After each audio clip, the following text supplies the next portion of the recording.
Lucius Sergius Catiline, known in English as Catiline, was a Roman senator of the 1st century BC, best known for the Second Catiline-Arian conspiracy, an attempt to overthrow the Roman Republic and, in particular, the power of the aristocratic Senate. He is also known for several acquittals in court, including one for the charge of adultery with a Vestal Virgin. Life. Family background: Catiline was born in 108 BC to one of the oldest patrician families in Rome, gens Sergia. Although his family was of consular heritage, they were then declining in both social and financial fortunes. Virgil later gave the family an ancestor, Sergestus, who had come with Aeneas to Italy, presumably because they were notably ancient, but they had not been prominent for centuries. The last Sergius to be consul had been Gnaeus Sergius Fidenus Coxa in 380 BC. Later, these factors would dramatically shape Catiline's ambitions and goals, as he would desire above all else to restore the political heritage of his family along with its financial power. Life before the conspiracy: an able commander, Catiline had a distinguished military career. He served in the social war with Gnaeus Pompeius Magnus and Cicero, under Gnaeus Pompeius Strabo in 89 BC. During Gaius Marius, Lucius Cornelius Cinna and Gnaeus Papirius Carbo's regime, Catiline played no major role, but he remained politically secure. He later supported Lucius Cornelius Sulla in the civil war of 84–81 BC. It was during Sulla's proscriptions that Catiline, according to accusations made by Cicero, maimed and then killed and beheaded his brother-in-law, Marcus Marius Gratidianus.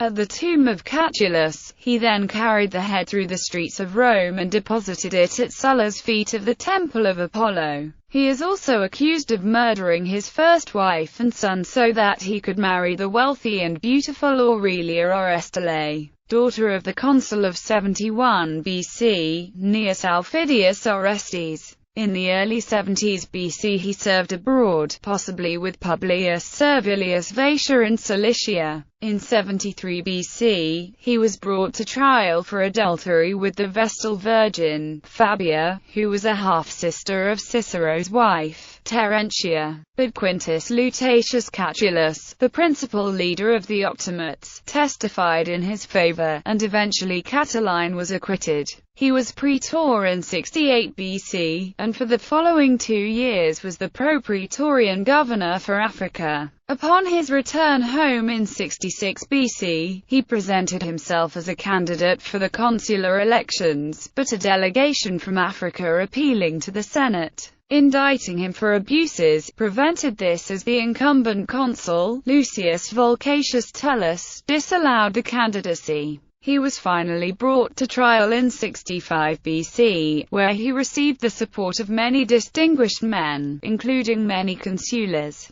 Even one of the consuls for 65 BC, Lucius Manlius Torquatus, demonstrated his support for Catiline. Cicero also contemplated defending Catiline in court. Eventually, Catiline was acquitted. The author of Commentario Limpetitionis, possibly Cicero's brother, Quintus Cicero, suggests that Catiline was only acquitted by the fact that he left the court as poor as some of his judges had been before the trial, implying that he bribed his judges. First Catiline-Arian conspiracy. The first Catiline-Arian conspiracy was a plot to murder the consuls of 65 BC and seize power. Historians consider it unlikely that Catiline would have been involved in the first Catiline-Arian conspiracy, or, indeed, that the conspiracy existed at all. Intervening years: during 64 BC, Catiline was officially accepted as a candidate in the consular election for 63 BC. He ran alongside Gaius Antonius Hybrida, who some suspect may have been a fellow conspirator. Nevertheless, Catiline was defeated by Cicero and Antonius Hybrida in the consular election, largely because the Roman aristocracy feared Catiline and his economic plan. The Optimates were particularly repulsed because he promoted the plight of the urban plebs along with his economic policy of tabulae novae, the universal cancellation of debts. He was brought to trial later that same year, but this time it was for his role in the Sullan proscriptions.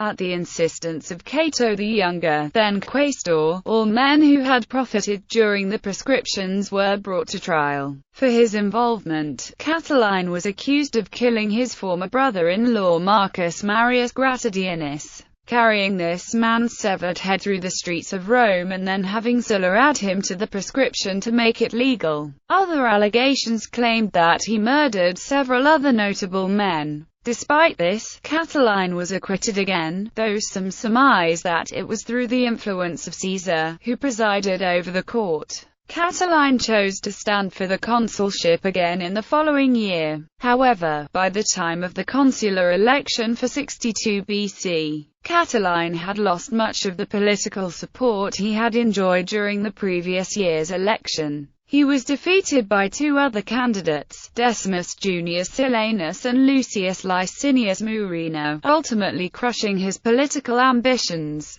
The only remaining chance of attaining the consulship would be through an illegitimate means, conspiracy or revolution. Second Catilinarian conspiracy. The Second Catilinarian conspiracy was a plot devised by Catiline with the help of a group of aristocrats and disaffected veterans, to overthrow the Roman Republic in 63 BC. Cicero exposed the plot, which forced Catiline to flee from Rome. Death. The failure of the conspiracy in Rome was a massive blow to Catiline. Upon hearing of the death of Publius Cornelius Lentulus Sura and the others, many men deserted his army, reducing the size from about 10,000 to a mere 3,000. He and his ill-equipped army began to march towards Gaul and then back towards Rome several times in vain attempts to avoid a battle. However, Catiline was forced to fight when Quintus Caius Aelius Metellus Sulla blocked him from the north with 3 legions. So, he chose to engage Antonius Hybrida's army near Pistoria, hoping that he could defeat Antonius in the ensuing battle and dishearten the other Republican armies. Catiline also hoped that he might have an easier battle against Antonius who, he assumed, would fight less determinedly, as he had once been allied with Catiline. In fact, Catiline may have still believed that Antonius Hybrida was conspiring with him, which may have been true, as Antonius Hybrida claimed to be ill on the day of the battle. Catiline and all his troops fought bravely, with Catiline himself fighting on the front lines. Once Catiline saw that there was no hope of victory, he threw himself into the thick of the fray. When the corpses were counted, all Catiline's soldiers were found with frontal wounds, and his corpse was found far in front of his own lines. In Catiline's War, the 1st century BC, Roman historian Sallust gives the following account. When the battle was ended, it became evident what boldness and resolution had pervaded Catiline's army. For almost every man covered with his body, when life was gone, the position which he had taken when alive at the beginning of the conflict. But Catiline was found far in advance of his men amid a heap of slain foemen, still breathing slightly, and showing in his face the indomitable spirit which had animated him when alive. Legacy.